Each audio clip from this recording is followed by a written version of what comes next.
Oui, Juliana. Bien, bonsoir, bonsoir à tous.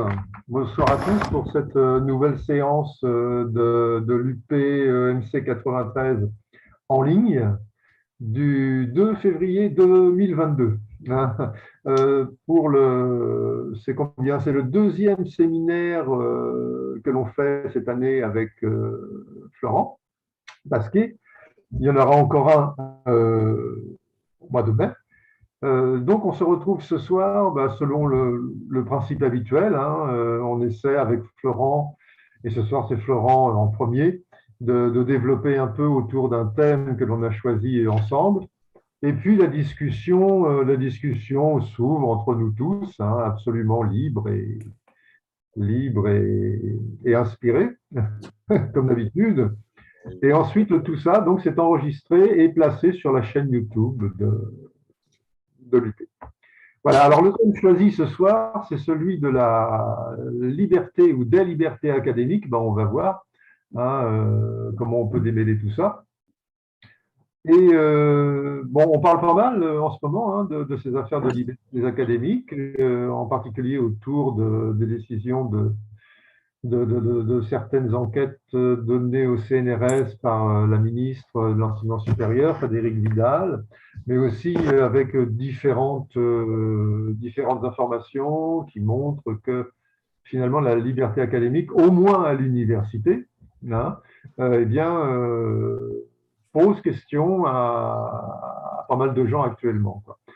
Donc, on s'est réparti les choses ainsi, hein, comme je l'ai dit rapidement tout à l'heure. Ben, Florent, tu nous dis ce que tu as à dire là-dessus. Moi, j'essaierai de réagir ensuite, hein, un petit peu comme, voilà, j'essaierai de rattraper la balle quoi, au ras du filet. Alors moi, je ne suis pas un spécialiste de la liberté académique à l'université. Je ne suis pas un spécialiste, mais peut-être comme ça, j'aurai des choses qui me viendront à l'esprit. Parce qu'après tout, bon, on est plusieurs là à avoir fréquenté l'université de près, hein, et même si on n'y a pas été forcément enseignant-chercheur, on a au moins été étudiant, et on peut s'être interrogé là-dessus à plusieurs reprises. Voilà, donc, écoute, Florent, c'est à toi. Très bien, merci Christian pour ton introduction. Alors, je ne suis pas spécialiste non plus hein, de ce sujet, mais ce que je trouve vraiment intéressant dans notre séminaire sur l'éducation et les philosophies de l'éducation, c'est justement de nous permettre de nous emparer de sujets qui nous intéressent, même si nous n'avons pas une caution issue de toute une carrière spécialement pointée très précisément sur les sujets, et que ça nous donne une certaine liberté et en même temps une certaine responsabilité, c'est-à-dire qu'on essaie bien que n'étant pas spécialiste, de préparer évidemment notre sujet, comme quand un prof prépare son cours, il n'est pas forcément le spécialiste de la question, mais en même temps, de par sa formation intellectuelle, de par ses habitudes académiques, de par son environnement, il est quand même à même, on l'espère en tout cas, d'arriver à proposer j'allais dire un mot horrible, un produit de consommation, qu'est-ce que je ne sais même pas pourquoi ça sort par ma bouche, en tout cas un moment de partage ou de transmission ou de réflexion collective sur certains sujets. Alors, pourquoi comment j'ai approché justement la question des libertés et dans notre cas, les libertés académiques ou la liberté académique, effectivement, Christian, tu as dit qu'on pourrait dire l'un ou l'autre. Et effectivement, parmi les nombreux textes que j'ai pu lire, les deux expressions figurent et ça va dépendre du point de vue d'arrivée. Si on veut les lister, on parlera des libertés. Mais par contre, quand on en parle en tant qu'un ensemble, on peut dire avec un grand L et un grand A la liberté académique. Alors, ça va être assez formel, mon intervention, parce que justement, je vais introduire et lister, et j'espère que ce ne sera pas trop rébarbatif, et on aura de toute façon l'échange ensuite pour atténuer tout ça. Ce que je vais dire, c'est issu essentiellement de mon habilitation à diriger des recherches. J'ai souhaité, comme mon sujet était un peu délicat, j'ai souhaité justifier dans une longue introduction que mon sujet sur la spiritualité en éducation avait toute légitimité, au moins dans l'enseignement supérieur, parce qu'il répondait aux attendus de ces libertés. Comme dit Philippe Mérieux, pas de liberté sans responsabilité, c'est-à-dire qu'on est libre, mais en même temps, on ne fait pas n'importe quoi. Et il y a certaines limites, comme notamment les us et coutumes, le respect d'autrui, etc. Donc finalement, des principes assez partagés. Alors j'attaque après ces préambules, comme ça on pourra ensuite en discuter. En guise d'introduction, je voudrais d'abord parler de la liberté pédagogique. Elle est probablement, dans la pratique, elle est plus répandue que les libertés académiques, puisqu'elle s'adresse essentiellement aux enseignants, aux collègues des premiers et du second degré, qui sont numériquement beaucoup plus nombreux que les collègues du supérieur qui, eux, relèvent de la liberté académique. Et cette liberté pédagogique, on en trouve une définition dans le Code de l'éducation, c'est l'article 912-1-1, qui est libellé de cette façon. La liberté pédagogique de l'enseignement s'exerce dans le respect des programmes et des instructions du ministre chargé de l'Éducation nationale et dans le cadre du projet d'école ou d'établissement, avec le conseil et sous le contrôle des membres des corps d'inspection. Le conseil pédagogique prévu à l'article L. 421-5 ne peut porter atteinte à cette liberté. Alors, c'est quand même assez étonnant, hein, parce qu'on a vu que c'est une liberté relativement conditionnelle. Hein. Elle doit respecter les programmes, elle doit respecter les instructions du ministre qui sortent généralement pendant l'été avant chaque rentrée. Elle doit correspondre au projet d'école qui est au minimum de 1 an et selon les établissements qui peut s'étaler sur plusieurs années, qui est souvent axé, en tout cas dans les zones prioritaires, sur la lecture ou les mathématiques. Donc, ça veut dire que le champ est quand même assez orienté, voire restreint. Ce doit être donc le projet d'école ou d'établissement et sous le contrôle des membres des corps d'inspection, donc les inspecteurs d'académie. Qu'est-ce qui nous reste en tant qu'enseignant du primaire ou du secondaire lorsque le territoire est aussi restreint ou bordé? Il reste quand même beaucoup de choses, heureusement. Et ce qui est important, c'est ce que je dis toujours à mes étudiants, vous faites ce que vous voulez, mais vous restez dans les cadres. Donc, ça veut dire qu'il faut bien connaître les cadres. Et là, les cadres, on en a quand même beaucoup. Alors, il faudrait que j'aille voir un jour le détail du conseil pédagogique qui ne peut porter atteinte à cette liberté. Si ça a été précisé, c'est que historiquement, il y a forcément des cas d'espèce qui ont amené à la nécessité de libeller cette phrase supplémentaire. Je vais passer maintenant dans le supérieur. Alors, la question des libertés académiques, cette fois, c'est un phénomène international. Je ne sais pas comment ça se passe, les libertés pédagogiques dans les autres pays, mais pour m'être penché sur la question du supérieur, et régulièrement, il y a des conférences, alors pas de consensus, mais en tout cas des échanges qui ont lieu entre les professionnels du supérieur. Et là, j'en ai retenu une qui a eu lieu en 92 en Roumanie. C'était la conférence internationale sur la liberté académique et l'autonomie universitaire. Et ils ont adopté, les collègues qui ont participé, une déclaration de Sinaia. Donc, ce doit être très probablement la ville où a eu lieu cette conférence internationale en Roumanie. Et alors, je ne dirais pas qu'elle a servi de modèle pour la France, en tout cas, aux libertés académiques, parce que les nôtres existaient déjà. Si je ne me trompe pas, je pensais avoir noté la date, mais je ne l'ai pas dans mes notes. Alors, je poursuis sur notre territoire national. On a 3 libertés académiques qui figurent, d'après mes notes, dans le Code de l'éducation.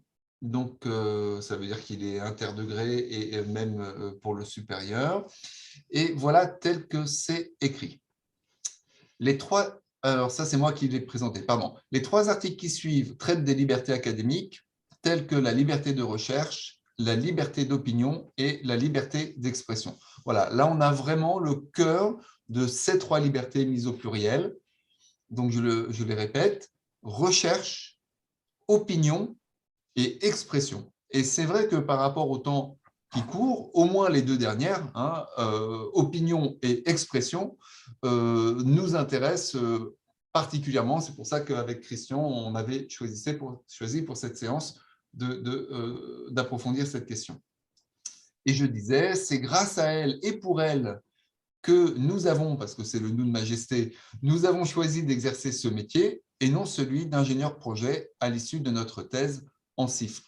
Donc là, je partage un élément très personnel. C'est vrai que pourquoi je suis rentré dans l'enseignement supérieur en étant mal payé et en travaillant beaucoup, plutôt que de devenir ingénieur projet chez Bouygues, eh bien, c'est que chez Bouygues, où j'étais resté 3 ans, j'avais bien vu que le monde de l'entreprise était quand même extrêmement, surtout dans ces grandes entreprises, vraiment avec des techniques de management, de prévision, de process, etc. Et moi qui ai l'esprit un peu poète, comme me l'avait dit une enseignante du primaire, j'avais soif de liberté. Et c'est vrai que ma thèse à Jussieu, j'étais emballé de voir les enseignants, non pas faisant ce qu'ils voulaient, mais avoir une grande marge de manœuvre, surtout que je travaillais à 50% dans cette entreprise à ce moment-là, et je voyais le contraste. Et donc, liberté de recherche, à l'époque, c'est surtout ça qui m'avait intéressé. Je poursuis. Nous avons exercé cette profession enseignant-chercheur de manière exigeante, loin des modes, loin du mainstream, avec des incompréhensions et des craintes institutionnelles qui nous sont venues régulièrement. Nous avons pourtant mené nos travaux dans le sens de ce que nous est apparu être celui du bien commun. Ça, je crois que c'est une notion aussi très intéressante qu'on pourrait mettre en rapport avec le système universitaire, au moins en France. On en dira peut-être un petit mot plus tard avec ce qui nous est annoncé de sa privatisation.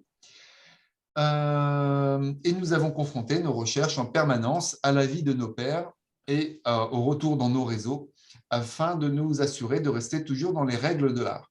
Voilà, donc les règles de l'art, je crois que c'est aussi une notion importante à mentionner, celle de la coutume, celle des habitudes, et notamment à Paris 8, par exemple, sur les sujets controversés. Moi, j'avais adoré, quand j'ai été étudiant là, de voir qu'il y avait encore la pratique de la disputatio, la dispute académique héritée des fonctionnements médiévaux, où on pouvait, des heures durant, voire des jours durant, se disputer au sens du latin, c'est-à-dire échanger.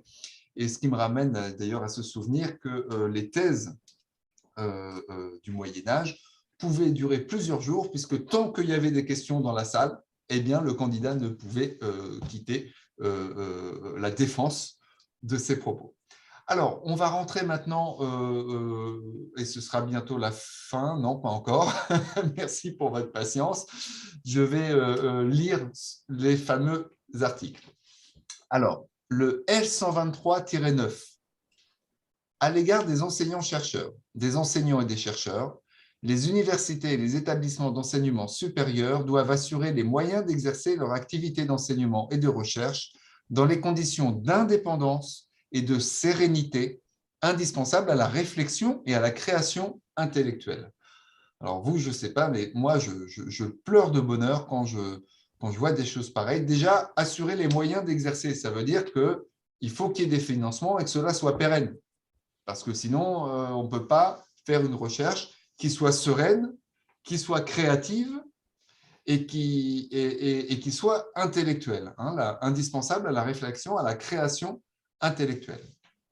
Or, on voit bien que, je commence déjà à faire un petit peu de critique, depuis 2010, on est dans des pilotages dits par objectif, c'est-à-dire qu'en fait, ces moyens ne sont plus pérennisés, ils sont réduits dans le temps, notamment au travers des systèmes de l'ANR, par exemple, l'Agence nationale pour la recherche, qui lance des appels d'offres sur lesquels les collègues et les labos répondent, obtiennent un financement qui vont leur permettre d'embaucher un doctorant ou un demi-doctorant un certain temps sur un sujet très précis. Et cette indépendance financière tombe, cette sérénité et cette création tombe aussi, puisque le doctorant doit soit trouver une nouvelle bourse, soit un nouvel ANR, etc. Alors, ce premier article, je l'ai appelé « Indépendance ». Le deuxième article est le suivant. Le service public de l'enseignement, alors c'est le 141-6, on est plus loin dans les articles.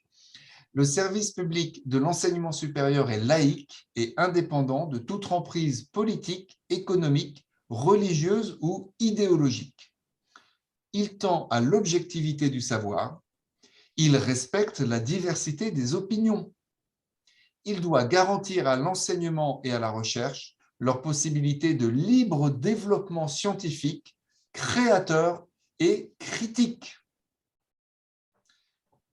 Celui-là, je l'ai appelé le libre développement de la recherche. On retrouve une idée précédente, le créateur, on avait déjà ce terme tout à l'heure, la créativité, mais là, en plus, on a de nouveaux termes.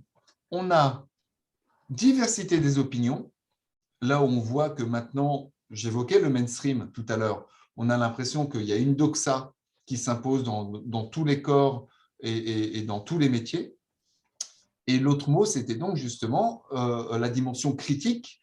Et on a nombre de collègues qui sont mis à pied parce que justement, ils s'opposent à la doxa, soit de façon frontale, soit de façon un peu plus tendant sur des trajectoires asymptomatiques. Je ne sais pas ce que ça veut dire, mais j'utilise le mot. Et certainement, ce n'est pas le meilleur contexte. Mais on voit bien en tout cas qu'à l'heure actuelle, un enseignant-chercheur qui prend une position différente de celle de son établissement ou de ses autorités de tutelle, sachant que, alors ça c'est aussi autre chose, ça ne sera pas dit, mais le responsable des enseignants-chercheurs, c'est le ministre. C'était le ministre.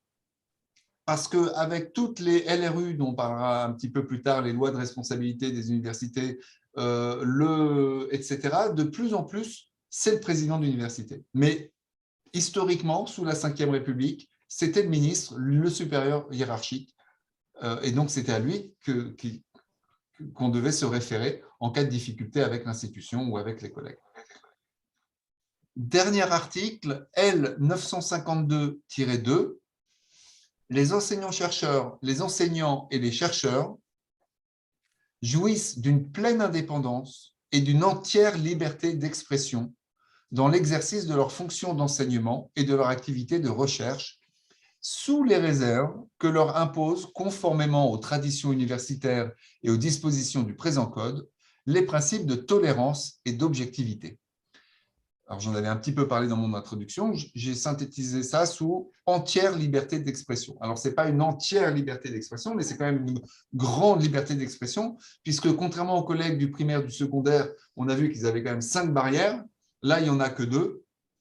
Les traditions universitaires, et en plus, c'est un auto-référencement, ce n'est même pas quelque chose d'extérieur, et les principes de tolérance et d'objectivité, mais ça, on les avait déjà un petit peu vus, notamment dans la deuxième liberté académique, le respect de la diversité des opinions. C'est ça, la tolérance. Là, vraiment, ce que ça rajoute, c'est l'objectivité. Alors, c'est très intéressant et très disputable, parce que qu'est-ce qui est objectif? C'est comme si on voulait discuter de la différence entre la réalité et le réel. Bon, je n'approfondis pas pour l'instant. Et la conclusion que j'en faisais, je vous la lis, c'est un hommage que je rends à l'institution. Nous sommes, c'est toujours moi qui parle, nous sommes très reconnaissants à la Ve République qui a eu assez de compréhension, de sagesse et de confiance envers son corps des enseignants-chercheurs et des chercheurs et des enseignants pour lui offrir ce cadre très ouvert, lui permettant de s'éloigner du conformisme afin d'explorer des voies nouvelles, comme celles initiées par les créatifs culturels dans leur domaine et à leur époque, et de permettre, une fois réinvestis dans la vie publique, de faire évoluer les dispositifs, les process et finalement la société dans son ensemble. C'est toujours d'une minorité que peut partir des changements qu'on espère positifs, en tout cas pour l'ensemble des corps sociaux. Car les changements et les évolutions proviennent le plus souvent du travail de minorités considérées au départ comme au mieux originales ou au pire déviantes et qui parfois s'avèrent finalement innovantes. Comme l'a dit Jean-François Caron, maire écologiste de Los Angeles dans un TEDx de 2017, une innovation, c'est une désobéissance qui a réussi. Alors là, je te rends hommage, Christian, parce que c'est dans ta bouche la première fois que j'ai entendu dire ça, qu'une innovation, c'était une désobéissance qui avait réussi. Mais dans le cadre de mon écriture, je cherchais à savoir si tu l'avais écrit quelque part pour vous donner une référence. Et finalement, tu vois, c'est ce maire-là. Alors, soit il t'a entendu aussi, soit vous êtes en communion d'âme, je ne sais pas. Mais c'est une opinion partagée. Et j'ai presque terminé. Donc là, on a vu le pays des bisounours des libertés académiques dans le Code de l'éducation.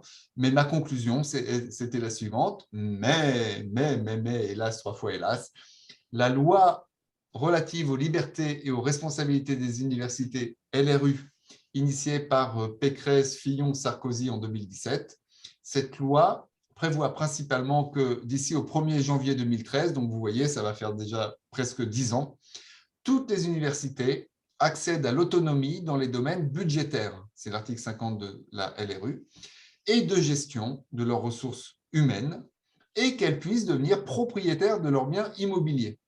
Donc là, en fait, ça va faire bientôt 10 ans qu'on a changé de paradigme, qui se voit dans le quotidien de l'exercice professionnel régulièrement, et qui, en fait, on pourrait dire, c'est super, autonomie dans la gestion des ressources humaines. Mais en fait, on s'aperçoit, alors avant, c'était des processus nationaux. Maintenant, effectivement, eh bien, ce sont les universités et leurs composantes qui vont définir leurs besoins et les budgéter en interne, parce qu'en fait, l'autonomie universitaire, ça veut dire on ne vous donne plus d'argent. Et c'est à vous de vous débrouiller pour compenser. Et notamment, le poste le plus cher, c'est la masse salariale. Et c'est pour ça qu'elles sont devenues propriétaires de leurs biens immobiliers, parce que ça leur a permis soit d'en vendre, soit d'essayer de faire du produit de placement, du marketing en accueillant des conférences extérieures, etc. Mais aussi, c'est à elles qu'incombe l'entretien maintenant des établissements, dont certains sont quand même très, très anciens. Donc, on assiste à un changement de paradigme dont le ponctum, et puis après je te passerai la parole, Christian, dans les derniers événements, tu en as cité l'un d'eux, la chasse aux sorcières au travers de l'islamo-gauchisme réactualisé sous les noms de wokisme, intersectionnalité, décolonialisme, etc., etc. Et puis, on peut voir aussi les attaques incessantes contre le CNU, qui était justement le Conseil national des universités, cette instance garantissant une égalité de traitement et puis une tradition universitaire homogène sur l'ensemble du territoire,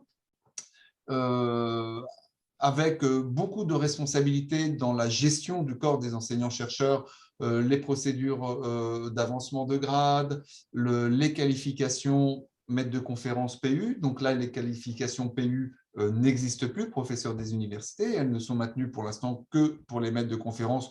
Et je vous mets bien sûr ma main à couper que d'ici 2-3 ans, ce sera terminé. Et on voit la montée parallèle d'autres organismes comme le HCERES, le Haut Conseil. Alors, je n'ai plus tout en développer, mais sa mission, c'est quoi? C'est de venir inspecter sur le terrain, évaluer les unités de recherche et mettre des bons points. Et ça, c'est une autre instance.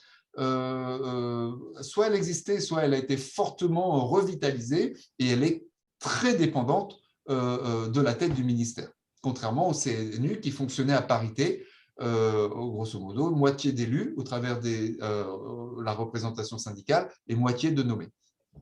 Donc voilà, pour terminer, ce petit panorama semi-historique et juridique de ce qu'est la liberté universitaire déclinée en liberté au pluriel universitaire et un tournant autoritaire que nous connaissons, mais qu'on pourrait élargir, je dirais, à l'ensemble des sociétés civiles.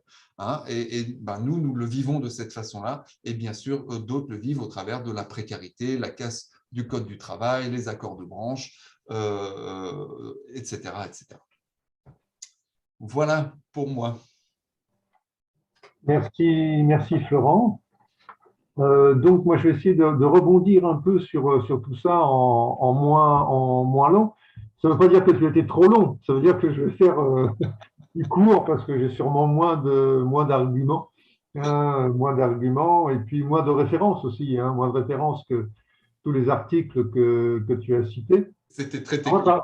ouais, mais c'est utile parce que c'est rare que l'on s'intéresse à ça véritablement dans ce métier, hein. Alors peut-être dans les cours, durant les formations initiales, les choses comme ça, mais ensuite, c'est très très rare que ça arrive sur le tapis, quoi. Alors, moi, quand j'étais universitaire, je n'ai jamais eu connaissance de cas, peut-être toi, Florent, je ne sais pas, je n'ai jamais eu connaissance de cas d'enseignants-chercheurs, que ce soit des assistants, que ce soit des chargés de cours, que ce soit des maîtres de conf, des profs, qui aient été sommés de rentrer dans le rang du bon enseignement ou de la bonne recherche, entre guillemets. Euh, En tout cas à Paris 8. En tout cas à Paris 8.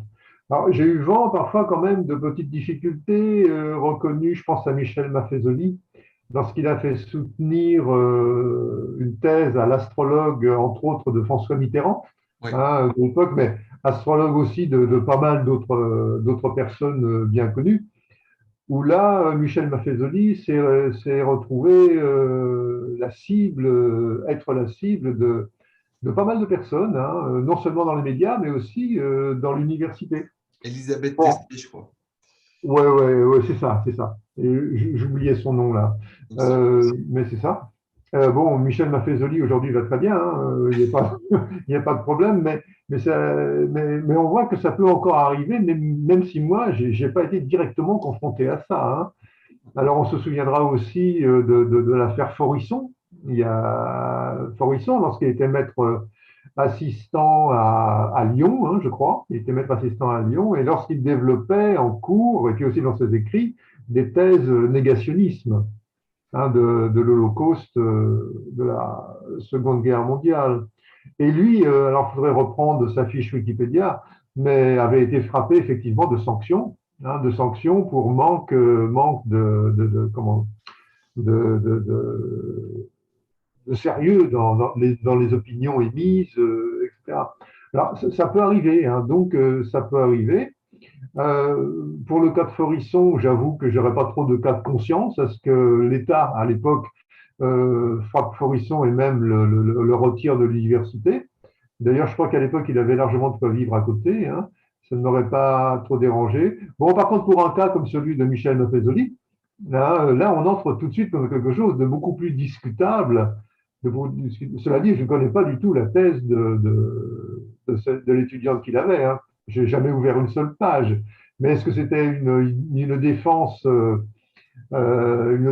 l'astrologie ou une étude de l'astrologie, une étude critique de l'astrologie aussi, ça pouvait être tout à fait possible, hein.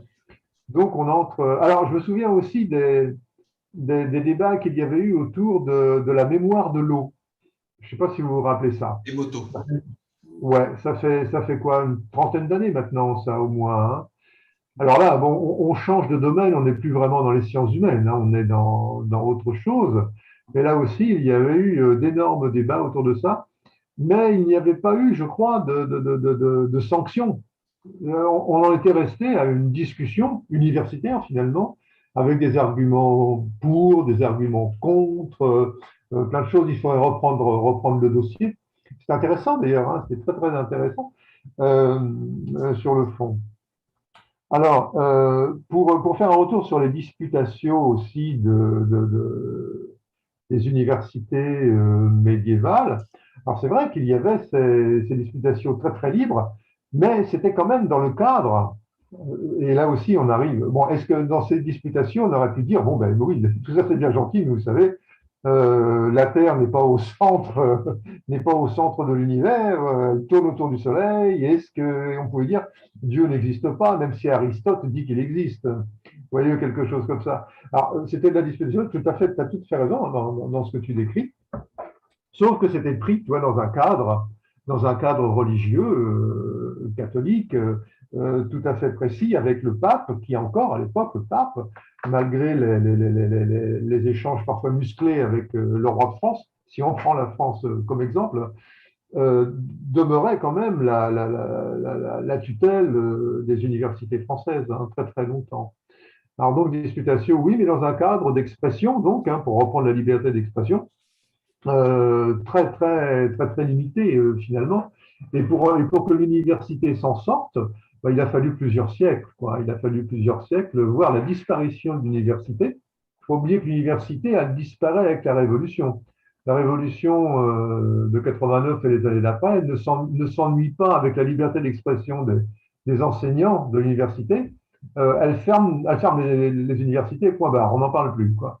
On n'en parle plus, il faut attendre Ferry, en fait, hein, parce que sous le Premier Empire, l'université renaît, mais c'est l'université avec un U majuscule, et sa fonction, en fait, c'est de regrouper l'ensemble de toutes les catégories d'établissements d'enseignement, quels qu'ils soient. C'est ce qu'on appelle l'université. C'est dirigé par un grand maître, non pas par un ministre, mais par un grand maître, qui fait la pluie et le beau temps sur absolument tous ces établissements. Et pour voir vraiment à nouveau les facultés se rassembler, avec certainement déjà des décrets et des lois tels que tu les évoques, Florent, faut attendre la fin du 19e siècle avec les lois Ferry, sensiblement en même temps que la liberté, enfin pas la liberté, l'obligation par contre, l'obligation scolaire, la gratuité, la laïcité, etc. Tout ça, ça arrive à peu près en même temps, dans un mouchoir de poche de quelques années.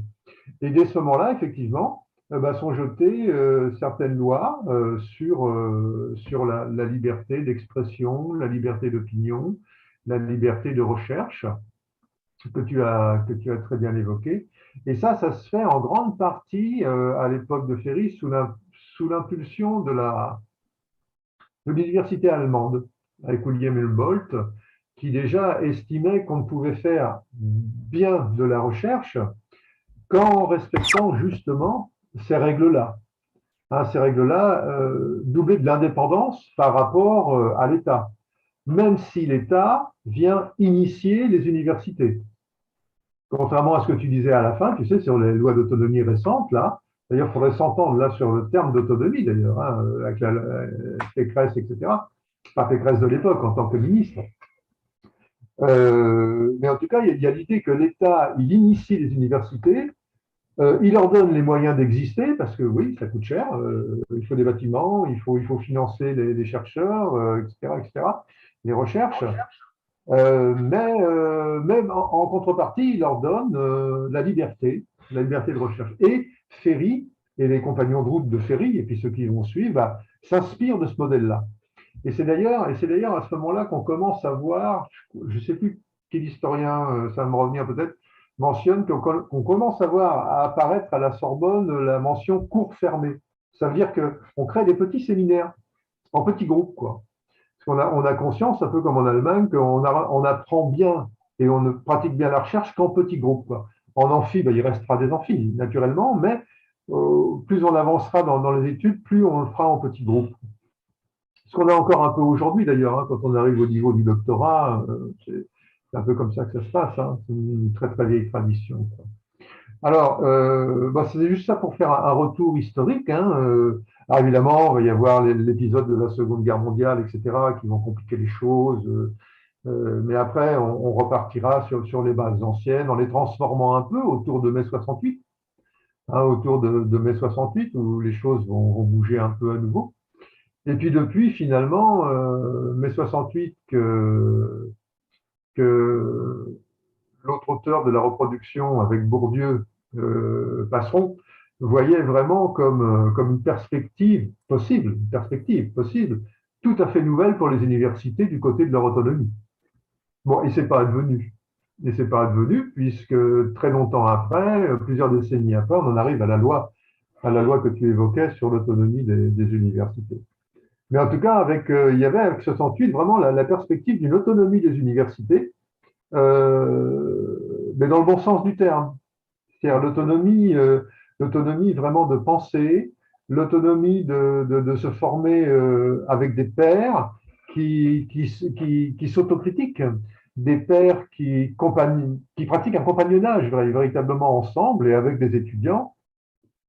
Tout ça dans un esprit de recherche ouvert au grand mouvement du temps, au grand mouvement du temps, qui ne reste plus à la porte. C'est un peu ce que 68 reprochait aux universités. d'être un peu ossifié dans un vieux système de pensée, en fait. Hein. Il y avait besoin d'un souffle nouveau, quoi. Bon, bah, tout ça, ce qu'espérait Jean-Claude Passeron, ça n'arrive pas vraiment.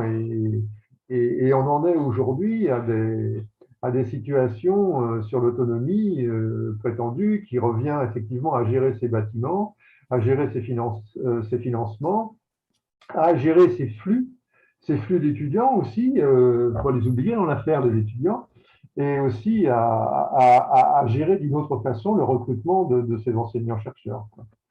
Et là, il y a du risque.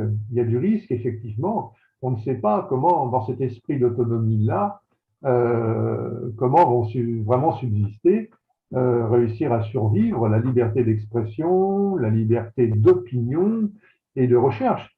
Il est évident que déjà, même aujourd'hui, avec l'ANR, l'Agence nationale de la recherche, vous savez, un des sigles qu'on aime bien quoi, à l'université, qui font un petit peu quand même enfin, qui essaie tout au moins de faire un peu la pluie et le beau temps sur la répartition des budgets de recherche. Vous voyez, en fonction des universités, en fonction des labos, en fonction de plein de choses. Voilà, c'est pas forcément toujours négatif, hein, d'après ce que j'en avais vu, mais étant donné que le personnel de l'ANR est souvent composé à la fois de bureaucrates qui sont là, mais aussi d'universitaires, souvent qu'on va retrouver dans d'autres instances, peut y avoir danger d'une polarisation sur certains sujets plutôt que sur d'autres.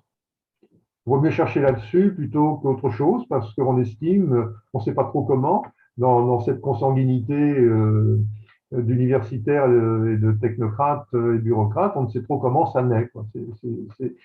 C'est ces tendances nouvelles de la recherche.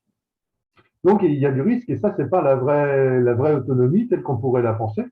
Alors, la vraie autonomie, moi, je verrais ça plutôt comme, ben voilà, on donne 4 ans aux universités en leur donnant les moyens,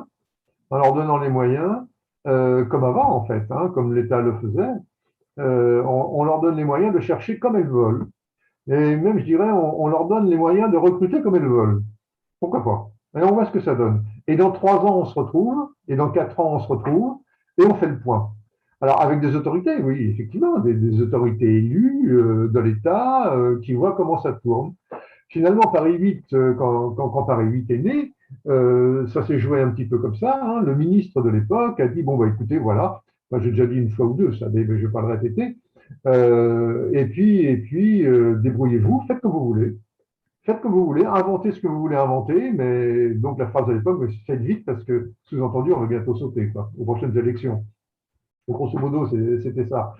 Et Paris 8 s'est développé comme ça, avec des méthodes complètement nouvelles du côté de la pédagogie. Alors, pas nouvelles dans l'absolu, certainement qu'à l'étranger, on aurait pu trouver des choses voisines, mais avec des objets de recherche complètement inattendus par rapport à ce qui se trouvait à l'époque dans les autres universités. Et donc là, il y a eu une autonomie, même au niveau des recrutements. Hein, c'est là que Paris 8 avait le droit de recruter à peu près comme il voulait. Quoi. On pouvait s'abstenir des systèmes de recrutement habituels. Hein, c'est là qu'on a vu un tas de jeunes étudiants devenir chargés de cours ou assistants qu'on n'aurait pas vu arriver sans ce type de recrutement nouveau. Vous voyez alors ça valait pour une université. Qu'est-ce que ça aurait valu pour les 80 autres universités bon, je ne sais pas. Je sais pas. En tout cas, ça, c'est vraiment un esprit d'autonomie qui a complètement changé depuis. Hein. C'était une période expérimentale. Ça a totalement bougé depuis. Mais c'était vraiment, vraiment intéressant. Et la preuve a été donnée que ça pouvait fonctionner. Que ça pouvait fonctionner. Alors évidemment, par rapport à la liberté académique, ça n'a pas été sans trouble, ça n'a pas été sans comment dire, sans une altérité très forte, voire sans des combats idéologiques très puissants, hein, entre même des partis politiques pardon, et des tendances politiques très très marquées sur le terrain. Hein, entre l'extrême gauche de l'époque, entre le PC qui voulait mettre sa place, avec ses intellectuels de courroie de transmission, hein, bien sûr. Et là, bon, ça a été véritablement un champ de bataille parfois. Mais c'était aussi à ce prix-là qu'une identité universitaire un peu nouvelle, critiquable, mais aussi avec beaucoup d'innovations hein, qui durent encore aujourd'hui et qui ont déteint d'ailleurs ces innovations sur d'autres universités. C'est grâce à cette liberté-là académique que donnée exceptionnellement a pu se développer un esprit nouveau. Alors pour terminer, parce que j'avais dit que je ne serais pas long, euh, il m'est revenu à l'esprit qu'en décembre, j'avais écouté une émission sur France Culture autour d'un bouquin d'Olivier Beau. Olivier Beau, c'est un juriste. Il est prof à Assas. Alors, on change de climat, hein, Paris 8, Assas, c'est pas le même endroit. Mais bref, lui, il a fait paraître un livre, donc c'était en décembre, c'est pas très vieux, hein, c'est pas très vieux, il s'appelle Le savoir en danger. Et il reprend un peu les idées que tu as développées, hein, Florent, parce que ça, c'est vraiment objectif, quoi, c'est purement objectif. Euh, Avec surtout l'idée que, alors lui, il se centre surtout sur l'université, hein, il se centre sur le supérieur. Alors il revient comme toi sur la liberté académique, possibilité pour un enseignant de transmettre un savoir résultant d'investigation et de la confrontation d'arguments. Hein, j'ai surligné quelque chose. Euh, L'universitaire n'a pas juste une opinion, il a une opinion vraie et justifiée avec des arguments. Cette règle méthodologique est un devoir pour l'universitaire. Alors, pour reprendre cette règle-là, il s'inspire de deux conférences de Max Weber en 1917-1918, juste après la Première Guerre mondiale, où effectivement Weber fait la différence dans le savant et le populaire, bon, ça va me revenir, où il fait la différence entre le jugement de fait et le jugement de valeur.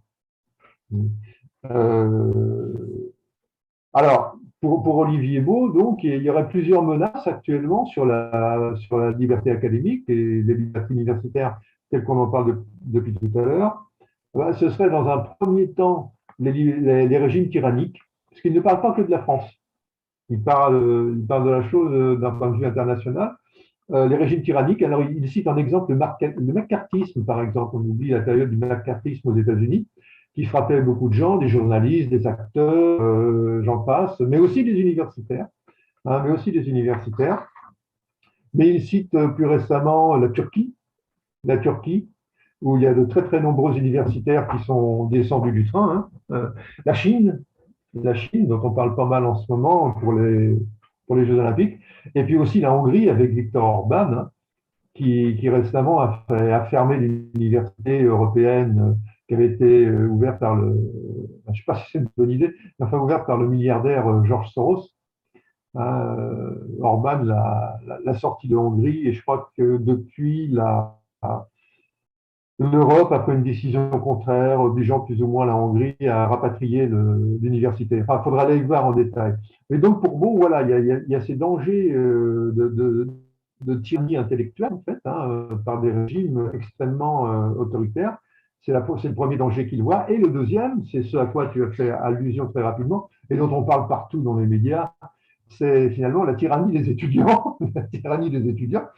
Alors qu'il enseigne à Assas, c'est normal qu'il revienne sur l'exemple de Nanterre en 68, où effectivement on a vu énormément de profs d'un seul coup devenir très très séduits par les messages étudiants de l'époque, dont on se rappelle peut-être ou qu'on a lu. Bon, mais ça a été jusqu'à effectivement des heures avec Paul Ricoeur, hein, de l'époque, même des heures physiques avec Paul Ricoeur, qui n'avait pas d'ailleurs dans l'affaire, si on regarde bien, une position intransigeante. La position de Ricoeur était assez balancée, quoi. À la place où il était, à la présidence, bon, c'était pas simple à gérer Nanterre à l'époque, quand même. Et, euh, et il avait une position plutôt modérée, quoi, on va dire. Je n'ai pas de sympathie particulière pour Ricoeur. Hein. Moi, je ne dis pas ça pour ça, hein. Ne serait-ce qu'avec son passé pétiniste, etc. Je n'aime pas beaucoup ça. Quoi. Vous savez il a longtemps collaboré même à une revue pétiniste quand il était prisonnier, en camp de prisonnier. Mais ce n'était pas un enfant, il avait déjà 30 ans à l'époque, un Paul Ricoeur. Et il a même travaillé après la Libération encore autour de revues comme ça, ce qu'il reconnaissait d'ailleurs à la fin de sa vie, hein, parce que ça avait été mis à jour par des biographes. Et il le reconnaissait. Et il le reconnaissait, oui, oui, c'est vrai. Bref. Donc, il y avait eu autour de lui ces affaires de 68. Et ensuite, bon, pour terminer là, il en vient à ce qui est beaucoup plus actuel, où on voit, ça c'est repris sur les chaînes télévisuelles à l'envi, hein, les chaînes comme CNews, etc., qui mettent l'accent sur tout ce qui ne va pas autour, selon eux, autour du wokisme, de l'intersectionnalité, etc. Et pour Beau, bon, il y a trois dangers actuellement du côté de l'activisme des étudiants qui peut venir entraver la liberté d'expression, d'opinion et de recherche. C'est déjà tout ce qui tourne autour du racisme, de la racisation. Le deuxième point, on le devine, hein, c'est tout ce qui tourne autour de l'homosexualité, avec tous les groupes activistes aussi autour de ça, et puis autour du féminisme. Et puis autour du féminisme aussi, pour lui, le féminisme contemporain, hein, un féminisme qu'il juge virulent, etc., mais capable parfois donc d'entamer dans certains lieux des propos de profs qui, et là j'en reste là, sont immédiatement démultipliés par les réseaux sociaux. C'est-à-dire qu'un prof qui dérape ne serait-ce que 10 secondes dans son cours, immédiatement c'est relayé par les réseaux sociaux et ça peut prendre des proportions absolument folles qui peuvent plutôt faire incliner à la prudence dans ce qu'on cherche, voire à l'extrême prudence, et pourquoi pas au silence d'ailleurs. Hein.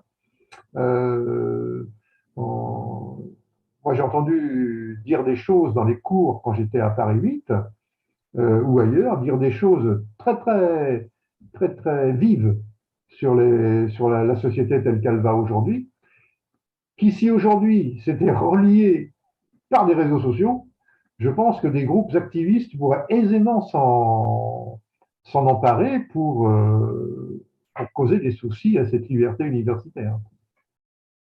Voilà, vous voyez, c'est décousu, hein, c'est décousu.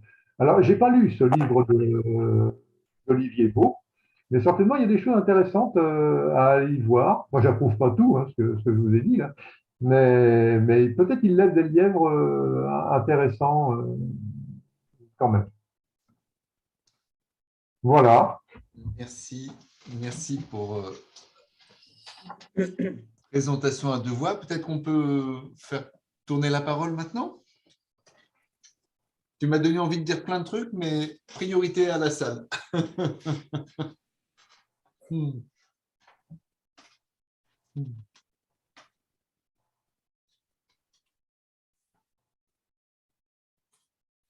J'espère qu'on ne vous a pas trop assommé.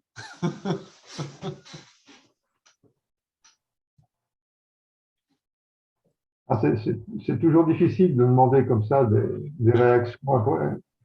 Surtout quand nous, on peut souffler et que c'est aux autres d'y aller. Hein. C'est très confortable. La loi LRU, là, c'est 2013, non? C'est quand, en fait, la loi LRU dont tu parlais? Alors, est-ce que ce n'est pas celle que quand j'ai cité Pécresse-Fillon, auquel cas ce serait 2007 et Sarko, ouais, je crois que c'est. Et puis après, il y a eu des apogées en 2010 et des retours réactionnaires en 2013. Ok, 2007. Je crois, attends, je vais vérifier si je l'ai noté. Oui, c'est vrai que ça fait bien 10 ans que. C'était sous le quinquennat 2007. Sarkozy. Ouais, oui, Sarko 2007. Ah ouais, d'accord. C'est lui qui a initié un vrai changement dans la gouvernance, on appelle ça comme ça maintenant, hein, la gouvernance, où tu vas te retrouver. À un moment, à la Sorbonne, on avait même un Sénat. C'est extraordinaire, on a eu des sénateurs. C'était, je crois, vers 2015-2016. Il y avait un Sénat. Alors, j'en ai pas parlé, mais il y a eu aussi un moment, pas si récent, parce que pas si vieux que ça, c'était avant l'an 2000, je crois qu'il y avait encore des tribunaux universitaires, de la même façon que tu as des tribunaux militaires, il me semble bien. Il faudrait retourner dans les règlements intérieurs de chaque fac. Mais j'ai eu au moins un cas d'un collègue qui est passé devant un tribunal universitaire. Ouais. Et dans ces mouvements incessants, hein, on pourrait citer aussi la fin annoncée de la gratuité des études du supérieur. Hein, ça a commencé il y a 2 ans par les étudiants étrangers, sous le merveilleux vocable de Bienvenue en France. C'est là où tu t'aperçois aussi que la novlangue, tu vois, LRU pour responsabilité, qui est en fait un phagocytement supplémentaire par une strangulation financière. Bienvenue en France, ben avant tu payais comme entre 150 et 300 euros ton année universitaire, c'est passé entre 2000 et 4000, je crois, pour les étrangers. Et le discours récent de Macron nous amène à ça pour l'ensemble des futurs bacheliers, plus une sélection totalement opaque, algorithmique par Parcoursup. Ça m'a fait penser à ça, ce que tu disais tout à l'heure, l'évolution des étudiants. Et donc, finalement, cette démocratisation d'accès au savoir et à la liberté de la connaissance se trouve ébranlée régulièrement. Et là, on nous annonce, de la même façon que quand il était à Marseille, il a annoncé des écoles complètement déconnectées de la réglementation habituelle, où c'est les chefs d'établissement qui vont choisir leur équipe pédagogique et non plus les recevoir suite à un recrutement par concours et un classement. Enfin voilà, on s'aperçoit qu'il y a une sorte de népotisme et de baronisation qui se met en place et qui est en train de bien s'installer, avec tout l'aspect de précarisation. Alors, j'en parlais dans la société en général, mais depuis 3-4 ans, dans le corps des enseignants-chercheurs, se développent à grande vitesse ce qu'ils appellent les chaires juniors, hein, c'est-à-dire, en gros, tu es maître de conférence conditionnel pour une période de 3 ou 4 ans, où tu as vraiment le statut de maître de conférence, mais c'est un CDD. C'est-à-dire qu'il faudra qu'au bout de ta période de probation, de 3-4 ans, tu aies montré patte blanche tout le temps, assuré des charges administratives, pédagogiques, j'en passe et des meilleurs. Et si en plus, tu as réussi à faire rentrer de l'argent par l'ANR, par des dispositifs régionaux, parce que le poids des régions augmente énormément, etc., bon, bah, peut-être tu auras une chance d'être titularisé. Et ben sinon, tu vas redevenir un pauvre post-doctorant que tu aurais dû être. Et puis, on voit aussi en parallèle, mais d'un côté plus prestigieux, cette fois, ce sont les chaires privées. Hein, la chaire L'Oréal pour les femmes scientifiques, la chaire EDF pour la transformation énergétique. Donc, on voit du greenwashing et du populisme à tous les étages, chaire également limitée dans le temps, hein, sur pareil, des périodes de 3-4 ans, ne donnant pas donc cette pérennité et donc cette tranquillité attendue, comme on l'a vu dans les textes que je mentionnais tout à l'heure. Et je termine juste avec ça. Cette évolution, là on en a parlé pour la France, mais en fait elle se fait également au niveau européen, avec une concentration croissante des institutions. La LRU, ça a ouvert la porte à plusieurs dispositifs qu'on a connus dans les années qui ont suivi, qui ont été ces grands regroupements d'universités. Ça a été Paris 3 plus Paris 5 plus Paris 7. Nous, ça a été Paris 2 plus Paris 4 plus Paris 6 plus la Pitié-Salpêtrière. Alors, Paris 2 est parti après, et il reste que maintenant, on est une métastructure, lettres, sciences, médecine. Et au niveau européen, c'est la même chose, c'est-à-dire que nous, notre métastructure, elle s'est associée avec d'autres métastructures à Milan, à Heidelberg, à Copenhague, en Pologne aussi. Et en parallèle, les autres collègues des autres facs, eux, s'associent également avec d'autres facs internationales. Et c'est un peu ce jeu à celui qui aura la plus grosse, le plus de prix Nobel dans ces équipes, parce que tout ça, ça va faire des coefficients d'index qui seront utilisés, tu le disais tout à l'heure, Christian, dans l'allocation des ressources nationales. Et finalement, on accélère un système, comme dans la médecine, on avait une médecine à 2 vitesses, on va avoir un enseignement supérieur à 2 vitesses. Oui, c'est ça. Ah ouais. Ouais. Ouais, moi, je suis assez d'accord avec ça, hein, voire complètement. Hein, on va tout à fait là-dedans. Ouais. Avec une dépréciation, ouais, avec une dépréciation de l'université traditionnelle, telle qu'on l'a connue. Ouais. Et tu vois, si maintenant je devais refaire ce choix entre le privé et le public, eh bien, j'y étais allé au Laker en 98. Eh bien, maintenant, je pense que je prendrais vraiment plus le temps de la réflexion. Ouais. Mmh. Mmh. Mmh.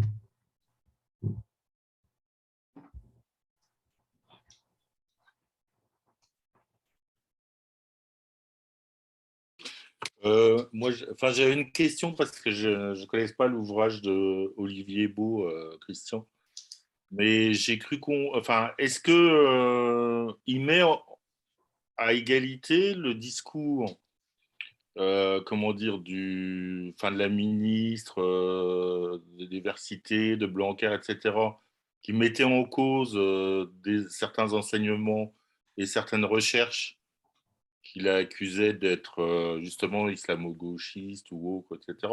Et le fait que des étudiants remettent en cause leurs professeurs de façon, on va dire, assez brutale dans les cours. Parce qu'il me semble que c'est quand même des choses totalement qui n'ont rien à voir.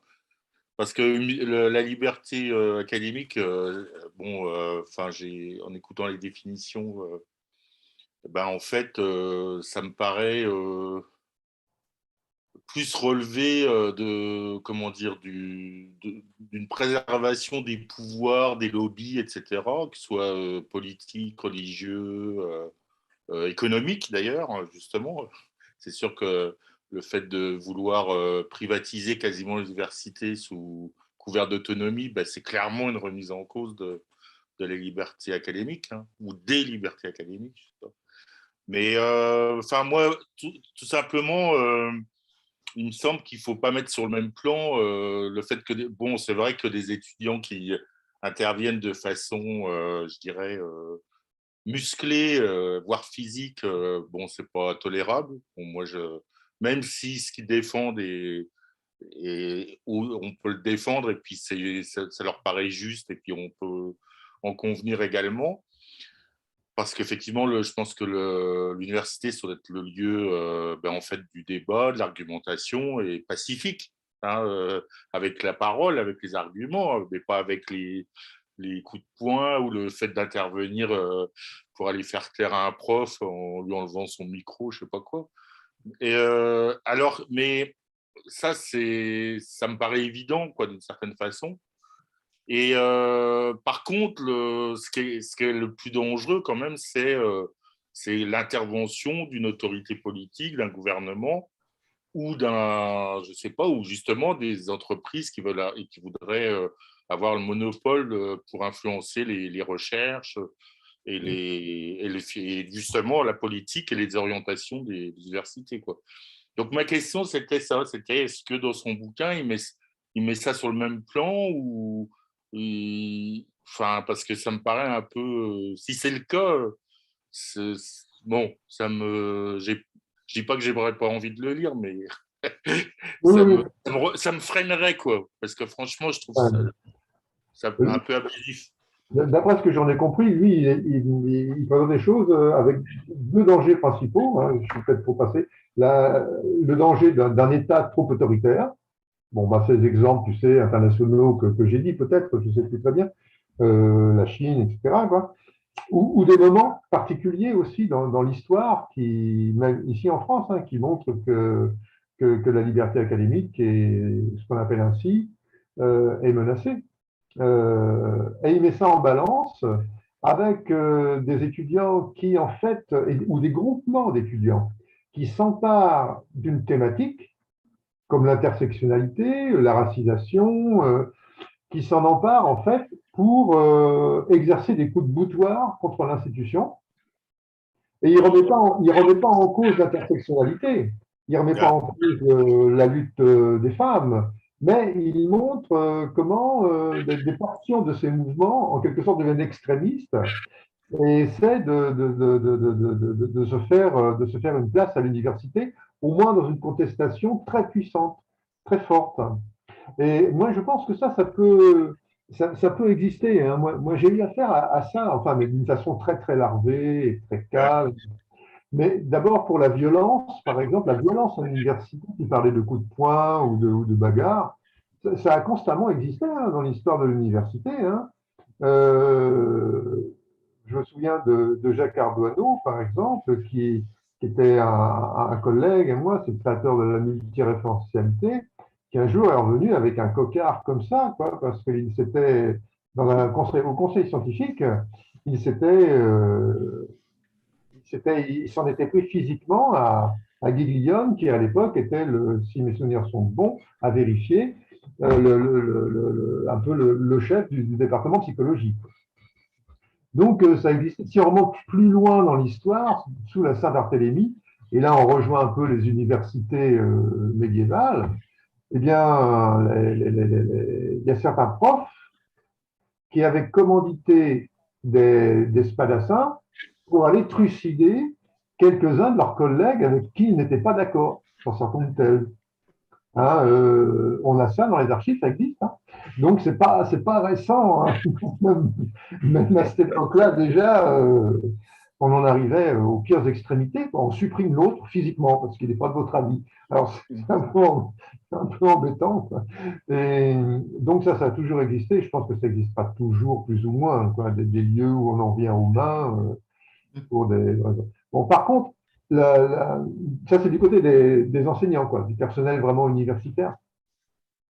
Puis il y a aussi, du côté universitaire, les violences beaucoup plus discrètes, qui peuvent s'exprimer même entre collègues, directement, mais ce ne sera pas un coup de poing. On fait disparaître l'autre, mais on le fait disparaître symboliquement. C'est René Barbier qui parlait, je ne sais pas si je l'avais déjà dit, mais enfin, comme il en parlait souvent, je le redis aussi, il parlait de l'effet Ben Barka. L'effet Ben Barka, vous savez, cet opposant algérien qu'on n'a jamais retrouvé.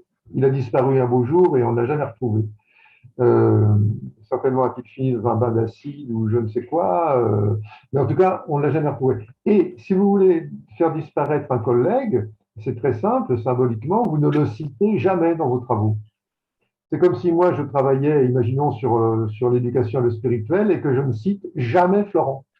Vous voyez? Je ne le cite pas. Il n'existe pas, quoi.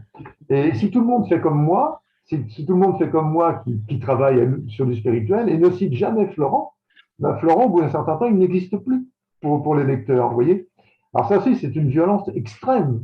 C'est une violence extrême et qui existe bel et bien, qui existe bel et bien. Alors pour en revenir au côté étudiant maintenant, moi, dans les derniers cours que j'ai donnés à Paris 8, alors on devait être dans les années 2006, 2007, quelque chose comme ça, dans des cours sur l'épistémologie en sciences humaines, j'avais de plus en plus d'études. Alors, plus en plus, non, il ne faut pas exagérer. Au début, j'en avais deux. C'était des filles, d'ailleurs, souvent, des étudiantes, qui venaient contester avec des écrits de prêcheurs, musulmans, avec des écrits de l'islam et du Coran, qui disaient oui, mais dans le Coran, ce n'est pas écrit comme ça, pour le savoir. Alors moi, je leur disais oui, mais ça n'a rien à voir. Moi, je vous parle de science, vous me parlez d'un écrit religieux, on n'est pas dans la même catégorie. Moi, je vous parle de la science vue par Karl Popper, par Thomas Kuhn, par Bachelard, etc. Et vous me parlez d'une écriture révélée. C'est pas ça du tout. C'est pas ça du tout. Mais malgré tout, ça revenait. Vous voyez, au fil des cours, ça revenait. Et on me proposait des livres d'ailleurs. On est juste venu dans mon bureau, enfin dans la salle du labo plutôt, pour me donner des livres. Vous voyez, de ce prêcheur qui à l'époque se vendait beaucoup du côté de Barbès, dans les bas de Montmartre. C'est des petits fascicules d'ailleurs, pas si mal écrits que ça, qui mettaient le doigt sur des choses très très intéressantes. Par exemple, du côté de la paléo-anthropologie, ou paléontologie tout simplement, il prélevait dans la science des erreurs commises par la science et parfois par de vrais faussaires scientifiques. Et il citait très souvent l'exemple de je ne sais plus quel faussaire qui avait retrouvé au XVIIIe ou XIXe siècle, dans les boues de la Tamise, un prétendu squelette d'animal préhistorique. Et très très vite, on s'était aperçu que c'était faux, à l'époque. Je n'ai pas su que c'était faux, mais en tout cas, c'est resté dans l'esprit de certains que la science est tissée de mensonges. Donc, vous voyez, pourquoi un texte religieux dirait moins la vérité qu'une science qui se trompe et qui utilise aussi de la fausseté, quoi, qui construit de la fausseté carrément. Alors, je sentais ça monter en puissance. J'arrivais à m'en tirer parce que souvent, d'ailleurs, c'est les étudiants qui me demandaient eux-mêmes, mais arrêtez d'argumenter, ça sert à rien. Ça sert à rien d'argumenter contre ça. De toute façon, ils sont convaincus, ces étudiantes, du contraire. N'essayez même pas. Et c'est plus fort que moi. Mon boulot, je disais, bon, je suis payé par l'État, etc. Mon boulot, c'est d'essayer de faire passer une idée de la recherche scientifique, pas autre chose, mais la recherche scientifique qui tienne la route, quoi. Donc, je ne vais pas laisser dire des absurdités, ou ce que j'estimais des absurdités. Mais donc, ça montait en puissance. Alors, je n'avais pas affaire à des groupes activistes bien structurés, à des groupes d'activistes très virulents, ça restait quand même très sympathique comme débat, vous voyez. Mais on sentait déjà qu'on se heurtait à quelque chose de très marqué, quoi, qui pouvait menacer, si jamais on en arrivait à des extrémités violentes, à des intimidations. Ça, c'est vrai, je le sentais venir, quoi. Et alors, que faire ensuite face à ça quand on est enseignant, quoi, si ça monte vraiment en puissance? Que faire? Entrer dans le conflit constamment, etc. C'était difficile à vivre aussi, quoi. Très très difficile à vivre. Alors donc, Beau, voilà, pour revenir à ta question, hein, Philippe, Beau, voilà, il présente ces deux choses-là, mais lui, il présente ce que je viens de développer à la fin d'une façon qu'il estime être beaucoup plus exacerbée que moi j'ai pu la connaître il y a 15 ans. Alors, il cite aussi des exemples de profs pas à l'IUT, mais à l'ENS de Grenoble, je crois, avec ce prof, comme il s'appelait, Klaus Kinsler ou quelque chose comme ça, qui s'est retrouvé dans la difficulté avec son propre labo parce qu'il avait dénoncé les termes d'un colloque qui devait se tenir, avec lequel il n'était pas d'accord, etc. Et le gars s'est retrouvé, mis à pied, quelque chose comme ça. Mais pour Beau, là, pour Olivier Beau, ça, c'est pas un exemple parce que lui était agrégé et détaché à l'université. Donc, il n'était pas véritablement universitaire. Donc, la liberté académique de l'université n'était pas directement attaquée. Voilà un peu la réponse que je peux en faire, hein, à cette question-là, quoi. Alors, je peux rebondir juste ce que tu es rentré au départ, Florent, par liberté pédagogique, liberté académique. Alors, il me semble qu'en fait, mais tu ne l'as pas comparé, tu as présenté successivement qu'on ne peut pas comparer, puisqu'en fait, dans le secondaire, la liberté pédagogique, c'est dans le rapport à l'élève, en fait, les savoirs, c'est des savoirs scolaires, hein, ce n'est pas des savoirs scientifiques au sens où on l'entend dans le supérieur. Et donc, en fait, c'est dans le rapport à l'élève qu'il y a la liberté, puisque les savoirs, ils sont très contraints, en fait. C'est ce qui fait consensus à une période donnée, et c'est le ministère qui décide. Tandis qu'en fait, ce qui se joue avec les libertés académiques, on est en plein dans les savoirs, là, les savoirs scientifiques davantage. Et je trouve que c'est intéressant, mais c'est quand même à deux niveaux différents. Enfin, je pense que… Alors, je fais remarquer, mais je pense que tu le sous-entendais comme ça, mais le fait que tu sois rentré par les deux, on aurait pu croire que tu allais les comparer. Oui. Et il me semble qu'en fait, c'est deux choses différentes. Voilà, je ne sais pas si j'ai été claire, je ne suis pas sûre. Si, merci. C'est intéressant. En fait, c'est pas ça que je voulais dire et c'est d'autant plus intéressant du coup que tu viens de… Bon, alors, je n'ai pas compris. Mais en fait, ce qui m'a intéressé tout simplement, c'est l'homonymie, le terme qu'on retrouve, le terme liberté. Ah d'accord, liberté. Voilà, c'était juste pour dire qu'elle ne se plaçait pas au même niveau. Moi, je l'ai passé par rapport à l'exercice du métier, mais toi, tu l'as bien précisé. Il y a d'un côté l'élève. Il y a les deux. Voilà. Et après, il y a la nature du savoir que tu transmets ou que tu recherches, effectivement. Donc, on est sur du multiniveau, là, effectivement. Donc, c'est bien. Ouais, parce que l'élève, s'il construit ses savoirs, c'est ses savoirs à lui à partir des savoirs scolaires. Hein. En fait, alors que dans le supérieur, on est vraiment sur des constructions scientifiques et des savoirs, des recherches qui donnent lieu à la validation ou pas de certains savoirs. Mais je trouvais que c'était intéressant, toutes les questions que tu as posées. Après, je me pose plein de questions, moi, avec les mots créativité, critique, qu'on retrouve partout maintenant, dans le supérieur, dans le secondaire, dans les libertés académiques. Donc, bon, enfin bref, ça a un côté qui me titille et qui m'énerve vraiment. Donc, bref.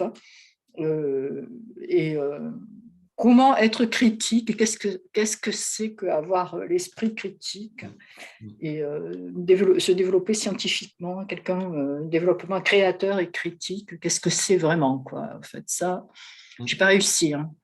Je suis une thésarde qui travaille sur l'esprit critique. Je trouve que c'est intéressant, mais en fait, ça pose plein de questions et ça n'apporte pas de réponse, hein, quand même. Voilà. Non, mais c'était intéressant, hein, tout ce que tu as dit. Voilà, en tout cas, moi, je ne connaissais pas tous ces textes, donc j'ai pris des notes. Et je ne connaissais pas non plus Olivier Beau, donc j'irai voir ça de plus près. En fait, après, il y a tellement de choses qui ont été dites. Je crois qu'il avait écrit un autre livre, d'ailleurs, dans les années 2010, chez Dalloz, sur les mêmes thèmes. Ah, d'accord. D'accord. Parce que là, c'est pareil, hein, quand tu rentrais, Christian, mais je pinaille, moi. Opinion vraie et justifiée avec des arguments, je me méfie toujours. Qu'est-ce que c'est qu'une opinion vraie et justifiée? Parce que c'est vrai qu'on la justifie par rapport à des arguments et qu'on essaie de démontrer avec les arguments qu'on peut avoir raison et que notre opinion est valable. Mais une opinion vraie et justifiée, bon, je me méfie toujours de ce type de vocabulaire. Mais je crois qu'il utilise ça surtout parce qu'il est juriste. Donc, il y a une formation de juriste en droit et je ne suis pas sûr qu'il parle exactement des mêmes vérités que du vrai chez nous, quoi, en sciences humaines. Voilà, quant à l'activisme des étudiants, je trouvais ça aussi intéressant, mais c'est vrai que, en fait, parfois, autant les féministes que, à force d'activisme, ils jouent un peu contre eux, je trouve, et que donc ça peut amener des réactions en chaîne qui sont aussi violentes que ceux qu'ils peuvent dire parfois dans certains propos. En fait, pour ce que j'en vois sur les réseaux sociaux ou même à la télévision, sur les chaînes d'information à continu, parfois je suis assez interrogée par tout ce qu'on peut entendre. Hein. Je ne citerai pas les chaînes d'infos, mais bon. Voilà, donc, mais c'est un peu décousu, quoi. Mais en fait, mon gros truc, c'était liberté pédagogique et liberté académique, le secondaire et le supérieur. Pour avoir fréquenté les deux, c'est quand même pas du tout la même chose. Hein. Donc, on est sur des niveaux différents. Voilà. Pour réagir très, très rapidement, je dirais sur le mot critique, tu sais, ou le sens critique. Moi, à l'époque, j'avais l'habitude de dire en cours que quand ça arrivait un peu dans le débat, cette affaire-là, quoi. Mais bon, c'était un peu lapidaire. Mais que le sens critique, bon, il y a trois choses, c'est-à-dire c'est savoir critiquer. Et critiquer, on ne critique pas n'importe comment. Il ne suffit pas de dire c'est nul. C'est nul, ce sujet est nul, ce livre est nul. Il faut dire pourquoi, quoi. C'est-à-dire il faut l'argumenter, cette critique. Alors, ça, c'est critiquer les choses. Et puis, il y a aussi recevoir la critique. Savoir recevoir la critique et essayer d'en faire quelque chose. Hein, surtout si on l'estime justifiée et positive. Hein. Et puis après, il y a les troisième dépense, c'était l'autocritique. Hein. Savoir s'autocritiquer soi-même dans les recherches que l'on fait, puisque là on parle d'université, et l'autocritique aussi. Ça m'apparaît très très important. Hein. Même pour l'autonomie des universités par rapport à la recherche et à la liberté, comment exerce-t-on nous-mêmes en tant que prof, en tant que maître de conf, tout ce qu'on voudra, ou étudiant, comment exerce-t-on cette liberté-là? Est-ce qu'on l'exerce bien, celle qui nous est donnée? Et comment peut-on soi-même critiquer la façon dont on fait valoir cette liberté? Tu vois, je suis pas sûr que ça arrive souvent, ça, dans les débats en conseil scientifique ou ailleurs, ou même en conseil du FR ou je ne sais quoi. À mon avis, ça n'arrive jamais. Ça n'arrive jamais, quoi, tout simplement. Or, ça serait fondamental pour l'autonomie. Imaginons une université nouvelle qui se créerait. Vous voyez, on rejoue l'affaire de Paris 8 en 69, quoi. Et il faudrait bien qu'on s'autocritique soi-même, nous-mêmes, quand même, pour savoir où on va. Vous voyez, il faudrait que l'on ait un sens aigu de ce que l'on veut faire et de pourquoi on veut le faire et de pourquoi ça marche pas si bien que ça. Être capable, au bout d'un an, de se dire, oh là là, mais non, ça nous paraissait très beau au départ, mais en réalité, vous voyez, ce genre de choses, quoi. Et puis, quant au féminisme que tu évoques, là, Yolande, c'est vrai, il y a le bouquin récent d'Emmanuel Todd, qui a eu beaucoup de soucis d'ailleurs, beaucoup de critiques de la part des universitaires et des milieux féministes, évidemment, évidemment, puisque. Mais il dit quand même une chose assez intéressante qui est très mal prise et pourtant qui est vraie. Et là, on est dans pas le jugement de valeur, on est vraiment dans le jugement de fait. Quand il dit que ce qu'on appelle aujourd'hui les féminicides sont en baisse constante depuis au moins 20 ans. Alors qu'on a l'impression qu'au contraire, ils sont de beaucoup plus nombreux chaque fois, quoi. Et ça, c'est difficile à entendre, mais c'est un jugement c'est pas un jugement d'ailleurs. C'est un chercheur qui sort des statistiques, comme sur la délinquance, etc., on peut en sortir, et qui montre que le nombre de féminicides est en baisse constante. Alors, ça aussi, pour les mouvements contestataires, il faut entendre ça parfois. Et ça ne pardonne en rien le Ah oui, féminicide, bien sûr. évidemment, évidemment. Mais seulement voir qu'il y a une tendance aussi qui existe et prendre le contre-pied exact en disant le masculin est forcément assassin, vous voyez. Et j'ai entendu dans une émission, il prenait le cas, enfin, toute femme ne se réveille pas le matin avec l'angoisse d'être assassinée par son compagnon ou son mari ou vous voyez, ou son amant, quoi. Depuis toujours, l'homo sapiens, ça se joue pas comme ça. Ça se joue aussi quand même sur une relation de relative confiance, pardon, et de cheminement conjoint avec l'un et l'autre sexe, quoi.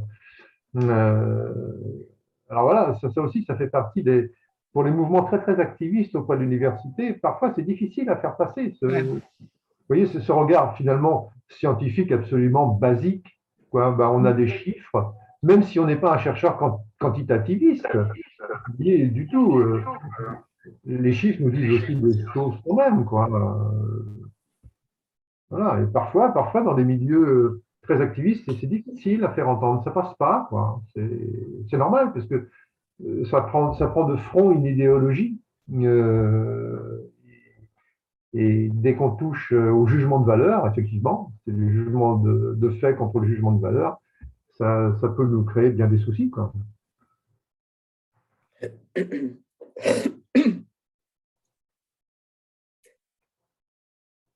Ouais, moi, je voulais faire un petit retour aussi. Je vous remercie, hein, c'était très intéressant, mais en même temps hyper inquiétant, même si voilà, il y a plein de feux, en fait, hein, il y a plein de.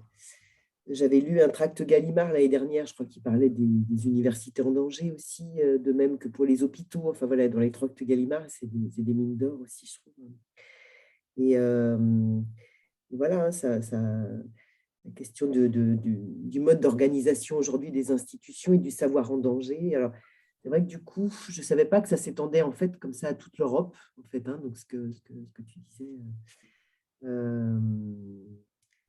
Et moi, ça me fait penser à Christophe Dejour, en fait, sur les modes de résistance et comment, en fait, hein, face à ces modes d'organisation. Parce que c'est vrai que ça paraît tellement verrouillé, contrôlé et pervers. C'est-à-dire, quand on parle d'autonomie et qu'en fait, c'est tout l'inverse qui se passe, c'est quand même, on a affaire à des choses tellement énormes, ben, qu'on voit bien aujourd'hui de partout, en fait, hein. Donc, c'est vrai que c'est la question de comment réfléchir à ça, quelles sont les marges d'autonomie et de manœuvre, en fait, hein, où est-ce qu'on va pouvoir voilà, est-ce qu'il faut comme dit De Jour, en fait, hein, se réfléchir, on se met dans le sous-sol ou dans la cave de l'hôpital, et puis là, on se met à réfléchir en équipe et entre pairs, et là, il peut se passer quelque chose pour défendre les métiers et ce pourquoi on est là auprès du public. Enfin, voilà, je ne sais pas, mais quelles sont les voies possibles, en fait, hein, enfin, voilà, parce que c'est vrai que c'est très inquiétant et de partout, quoi. En fait, ça se resserre de partout, quoi. Ouais. Voilà, je sais pas, je vous renvoie la question, en fait, mais qu'est-ce que… Je crois qu'il y a le… Bon, ça va être des très longs débats et ça fait longtemps qu'on discute, mais pour ne pas rester sur une note comme ça, face à l'inquiétude, quoi faire? Je crois que ça va nous renvoyer à encore un autre concept qui est celui du pouvoir d'agir, hein, l'agency anglais. Comment les individus et les collectifs, effectivement, pris dans une grosse machine semblant impitoyable, peuvent réussir à se reconnaître déjà entre eux, se réunir, discuter et trouver des moyens d'action. Et dans la gamme des moyens d'action, lesquels mobiliser depuis, bon, alors Christian nous a donné des exemples historiques, mais encore récents, hein, où la violence est une des voies, et quelque chose dont on ne parle jamais en France dans les grands médias, mais que tu vas trouver très facilement si tu vas sur le net, c'est le sabotage.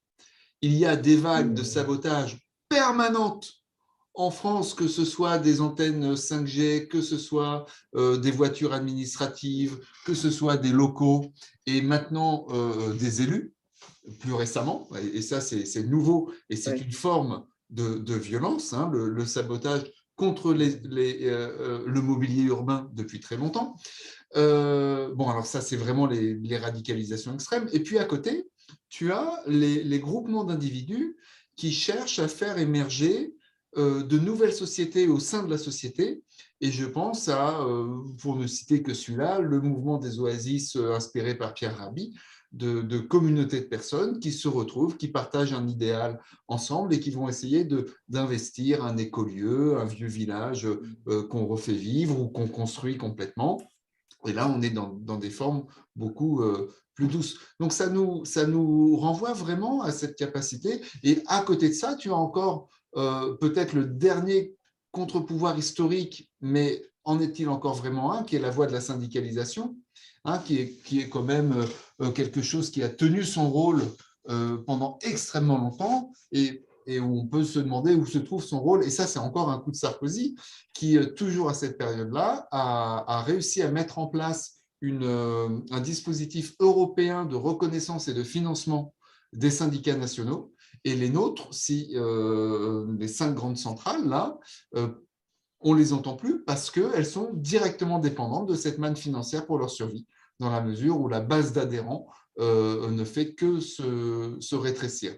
Donc, les formes sont multiples et probablement d'autres sont encore à inventer.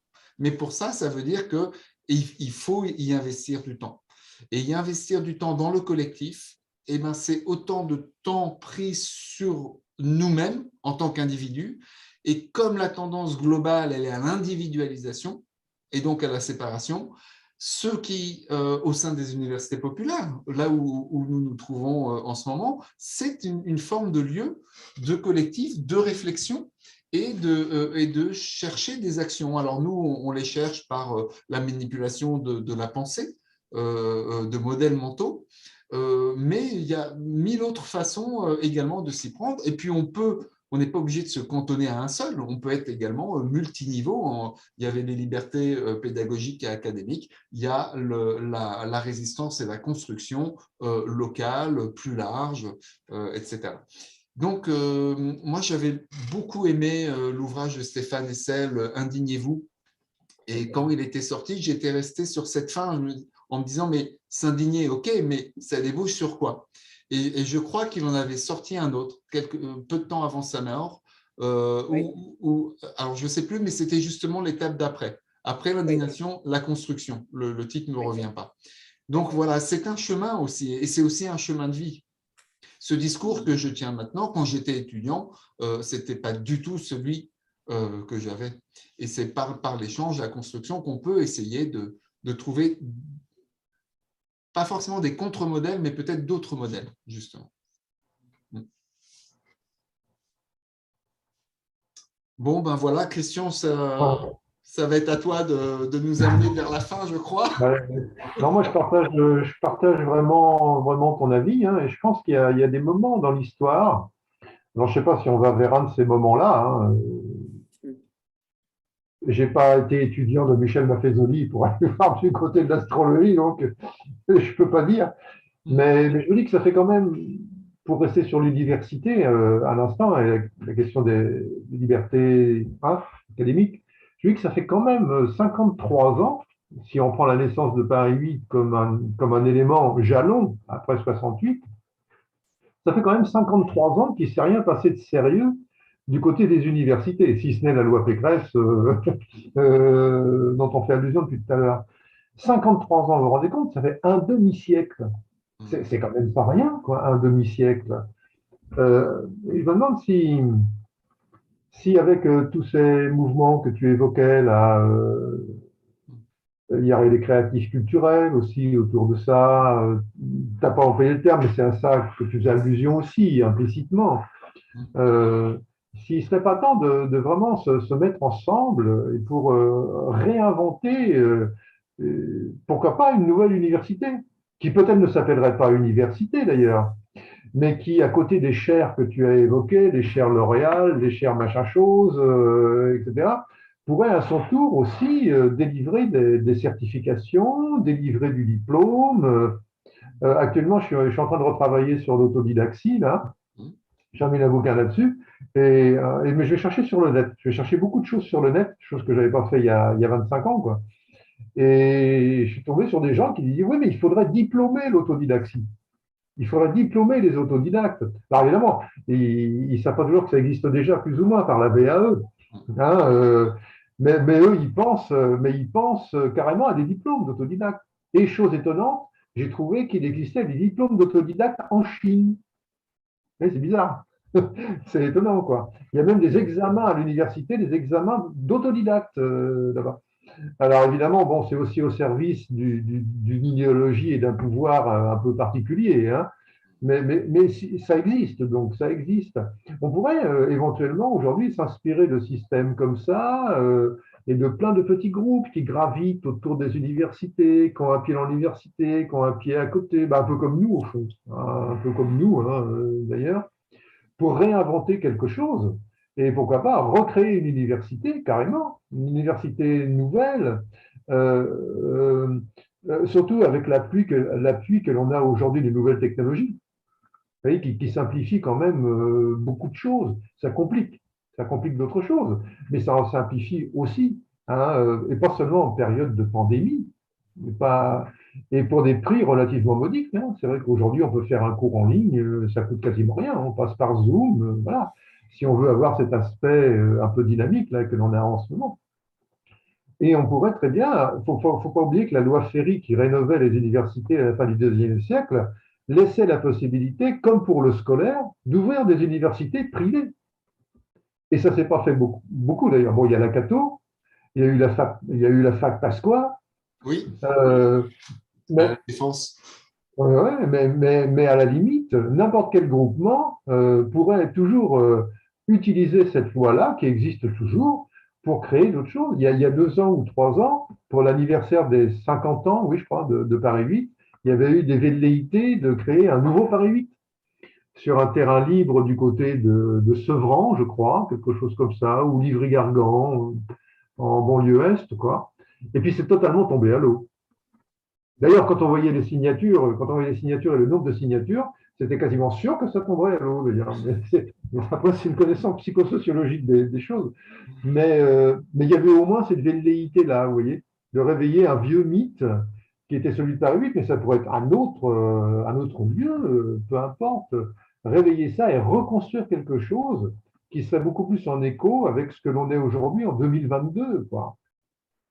En réinventant des libertés, en réinventant d'autres libertés, peut-être en conservant certaines des anciennes, bien sûr, hein, mais en réinventant des choses, en mobilisant peut-être même les universités populaires, certaines. Il y en a quand même 100 en France.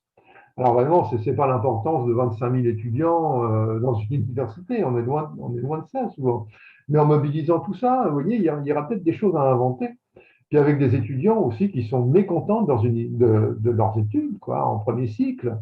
Moi, je me dis souvent il y a un gisement extraordinaire de réinvention de la première année, la deuxième année d'université, où près de 50% des étudiants fichent le camp. Il y a sûrement des choses à réinventer avec eux, quoi. Et pas forcément les solutions Pécresse ou de droite, d'orienter vers l'apprentissage à l'avance pour être sûr qu'ils n'iront pas en université. Vous voyez, il y a sûrement des choses à inventer. Euh, pour ça, pour répondre à Nathalie et puis à Florent aussi, pour terminer, peut-être là, je pense que la liberté académique, c'est aussi la liberté d'inventer de nouveaux dispositifs, quoi, de nouvelles institutions. C'est ça aussi la liberté finalement, et que nous donne la loi en plus, que nous donne la loi. Après, bien sûr, oui, pardon. Oui, Philippe, par le micro. Faut que tu mettes le micro. Faut que tu mettes le micro. Oui, ça y est, ouais. Bon. Non, non, non, mais je voulais pas t'interrompre, hein, Christian. Non, c'était pour répondre à Florence. Et après, indignez-vous, c'était engagez-vous. Voilà, Ah, merci, merci. Et là, on voit Et bien en même temps, je voulais un petit peu l'action. rebondir. Et je voulais rebondir aussi par rapport à ce que tu viens de dire, parce que c'est que au niveau de la formation, comment dire, continue aujourd'hui, bon, il y a quand même il y a une explosion aujourd'hui, hein, avec justement les histoires de CPF, le fait aussi que la formation en ligne se développe, mais alors depuis le Covid, mais alors c'est plus une explosion, là, c'est la- c'est Hiroshima, c'est une déflagration parce que avant, par exemple, la formation professionnelle était reconnue comme telle que si elle était en présentiel, il pouvait y avoir des doses de distanciel, mais c'était pas. Fallait vraiment que ce soit principalement à plus de 80 ou 90%. Et là, aujourd'hui, c'est quasiment l'inverse. C'est-à-dire que c'est le grand lâcher et tout, c'est-à-dire qu'on peut faire tout à distance, en fait, hein. Alors, c'est à la fois, ça pose des défis, pardon, je pense, moi, à l'éducation populaire, parce que c'est pas trop les habitudes justement des gens qui sont dans l'éducation populaire. Le premier réflexe, c'est quand même la relation de proximité, les échanges interactifs en direct, parce que c'est vrai que c'est plus humain, c'est plus convivial aussi, hein, c'est plus chaleureux, etc. Et donc, moi, je me dis, il y aurait peut-être un chantier à ouvrir là-dessus, c'est-à-dire que comment à la fois intégrer ce développement on va dire, du distanciel, de la numérisation de la formation ou de l'accès aussi à des connaissances et aux échanges, et les valeurs de l'éducation populaire, quoi. Que ça puisse quand même se développer par ce vecteur-là également. Bien sûr, bon, il y a des solutions mixtes, hein, de mélanger à la fois de la relation individuelle, de la relation collective, à travers des formations, et puis aussi du présentiel et du distanciel, et puis de la dynamique de groupe. Parce que derrière aussi, est-ce que, moi, je trouve que ce qui est la marque aussi de l'éducation populaire, c'est la dynamique de groupe, hein, c'est le fait que les gens entre eux soient capables d'apprendre et de se reconnaître à partir du moment où bah, ils s'écoutent, quoi, hein. Ils voient bien que de l'altérité, ben, il vient un progrès de leur propre intériorité, en fait, hein. Pour moi, c'est très important. Et je pense que ça peut se faire aussi avec des relations distanciées, en fait. Et puis le truc avec le distanciel qui me paraît important, c'est qu'on peut faire des choses avec des gens qui sont très loin, dans des pays où on n'ira peut-être jamais, mais qui peuvent nous parler de leurs pratiques, de leur façon justement d'exercer leur pouvoir d'agir dans des contextes très différents. mais en même temps qui nous enseignent ici pour développer, qui peuvent nous donner du souffle, hein, parce que c'est vrai, c'est toujours la différence qui nous permet d'avancer, en fait. Hein, c'est pas le... Et donc, moi, pour revenir à la liberté académique, je pense qu'il y a il y a un devoir de pluralisme, quoi. C'est-à-dire que, moi, ce qui me choque, c'est qu'effectivement, hein, aussi bien chez les étudiants qui sont brutaux et qui vont interrompre les profs en leur disant tu n'as pas le droit de dire ça, comment c'est un scandale, etc. Et puis aussi bien chez certains profs qui disent ben, la science c'est comme ça et ce que je dis, vous ne pouvez pas penser autre chose. Pour moi, c'est aussi choquant. C'est qu'en fait, on apprenne, enfin, il me semble que ça devrait être inscrit dans la Constitution, je ne sais pas si ça ne l'est pas d'ailleurs, mais qu'il y a un devoir de pluralisme dans l'accès aux connaissances. Parce que la connaissance, justement, l'esprit critique, tout ça, ça ne peut pas se faire si on dit qu'il y a une seule façon d'apprendre, que si, en fait, la connaissance, elle ne peut se donner que par justement les organismes officiels de l'État qui ont raison, etc., ou des écoles prestigieuses, privées, parce qu'elles font leurs preuves dans le sens où elles placent leurs membres dans l'élite mondialisée, etc. Donc, moi je pense que vraiment, ça serait le contrepoids à justement à ce qu'on assiste, c'est-à-dire des entre-soi qui s'entrechoquent, c'est la culture vraiment du clash, quoi. C'est-à-dire, voilà, il faut ne pas être d'accord surtout. Hein, ce qui compte, et pas rechercher le fait de chercher des consensus, ben, pour moi, c'est pas honteux, c'est au contraire trouver ensemble des solutions par rapport à des problèmes qui nous sont communs. Parce qu'il y a quand même une interprétation du consensus qui est de considérer que en fait, c'est pas bien parce qu'on va vers c'est le consensus mou, quoi. Donc, ça serait pas bien, quoi. Mais non, mais le consensus, c'est pas ça. C'est pas un savoir a priori. C'est quelque chose qu'on ne connaît pas. C'est-à-dire, c'est accepter qu'on aille vers des connaissances et des solutions qu'on ne connaît pas encore et que parce que chacun, on décide de délibérer, eh bien, on arrive à trouver des choses inédites, en fait, qui vont peut-être permettre qu'on avance. Mais ça, c'est vraiment, j'ai l'impression qu'aujourd'hui, je ne sais pas si on l'a eu déjà quelque part, mais en tout cas, moi, quand j'ai été formé à l'école, j'avais cette idée-là, mais venue pas par hasard. Je pense qu'on avait quand même un système qui insufflait cette idée que c'était bien la parole, c'était bien le débat, mais le débat dans le respect des autres, etc., et puis de la différence, quoi. Voilà, c'est tout ce que m'inspirent vos échanges, parce que je trouvais très intéressant, même si on n'était pas nombreux. Voilà. Mais de grande qualité, comme on dit dans ces cas-là. Voilà. Je ne sais pas, je vois l'heure qui tourne, il est 50. Merci, hein, Philippe, hein, bien sûr, hein, merci. En deux mots, moi je suis d'accord avec ce que tu viens de dire, mais je ne vais pas répondre à tout, c'est pas possible, mais la première détente, quand tu parlais de l'enseignement en ligne, là, qui explose actuellement, faut pas oublier qu'il y a énormément d'étudiants qui signent alors je ne parle pas de la pandémie, hein, la période de pandémie c'était tout à fait singulier, hein.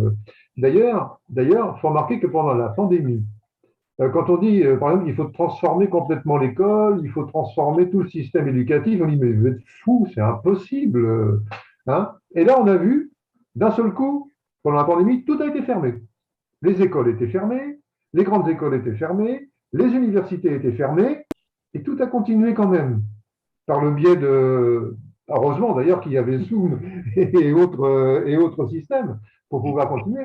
Mais on a bien vu, là au moins pendant 2 mois, qu'il était possible de transformer de fond en comble un système. Ben oui, il n'y avait plus de potentiel. Et d'un seul coup, on l'a fait. Et on nous aurait dit 6 mois avant, vous allez voir, au mois de mars prochain, il n'y aura plus une école, il n'y aura plus une université d'ouverte.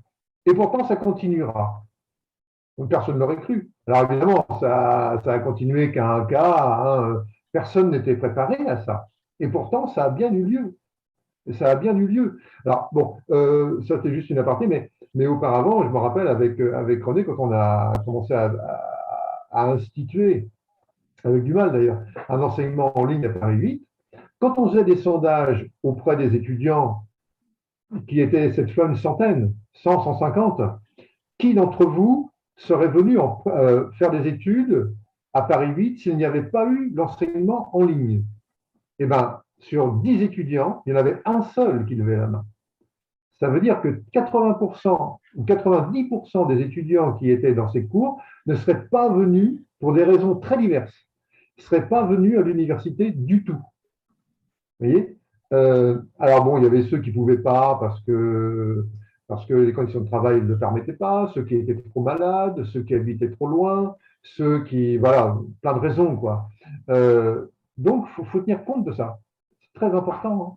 Puis ensuite, bon, il faudrait effectivement imaginer des systèmes hybrides, un hybride où il n'y aurait pas du distanciel.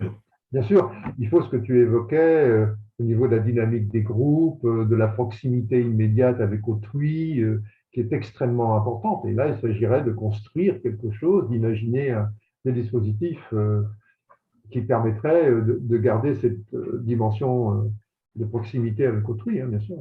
Ce serait possible. Tout à fait possible. Hein. Et beaucoup plus vite qu'on pourrait le penser.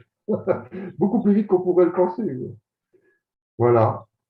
Écoutez, les amis, il est 21h01. Pas de liberté sans aller se coucher ensuite. Ouais, la liberté d'aller dormir. Ouais. Bien, merci quand même hein, à tout le monde d'être venu. Je suis un peu désolé qu'on n'ait pas été plus nombreux, mais bon, c'est ainsi. Alors, la prochaine fois qu'on se retrouve, ce sera au mois de mai. Hein, on verra à nouveau en ligne ou pas. On verra où on en sera à ce moment-là. Oui. On verra. Le combien de mai exactement tu as noté? Ah, la date, alors, je peux te la retrouver, oui, si tu me laisses… c'est un mercredi. Hein. Ouais, c'est un mercredi à nouveau, hein, bien sûr. Hein. C'est le 18, mercredi 18 mai. Oui, exactement, c'est le 18 mai. D'accord. On peut déjà noter le 18 mai. Les mois de mai. En tout cas. Et voilà. que, comme à chaque fois, on s'inspire un peu de l'actualité pour les thématiques, si parmi certains d'entre nous, vous aviez envie qu'on traite d'une thématique particulière, on peut aussi se contacter d'ici là. Je ne vous promets pas qu'avec Christian, on dira forcément oui, parce que il y a tout un tas de paramètres, mais évidemment, on peut aussi co-construire le contenu du programme ensemble. Hein. Enfin, je parle en ton nom, Christian, mais je pense que tu seras d'accord avec moi là-dessus. Évidemment, bien sûr. Bon, eh ben, un grand merci à tous. Merci. Et à très bientôt, du coup. À bientôt. Bonne soirée. D'accord. Et tu m'envoies le lien, Florent. Je t'envoie.